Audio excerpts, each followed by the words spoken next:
ભગવાન કૃષ્ણ પરમાત્માને યાદ કર્યા। દેવોનો દેવ મહાદેવને કેમ ભૂલાય?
છેલ્લે સુધી જ્યાં સુધી મારો અવાજ પહોંચે છે બધાને વિનંતી, બે હાથ ઊંચા કરી તાળી પાડી દેવોનો દેવ મહાદેવને આપણે બધા સાથે મળીને યાદ કરીએ.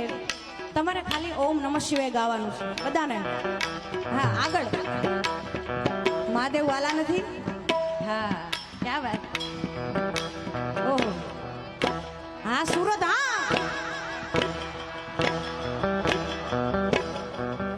ઓમ નમઃ શિવાય, ઓમ નમઃ શિવાય. ક્યાં વાત. ઓમ નમઃ શિવાય, ઓમ નમઃ શિવાય. बहुत अच्छे. ओम नमः शिवाय, ओम नमः शिवाय. अजी एक बार. ओम नमः शिवाय, ओम नमः शिवाय. हे जागो जागो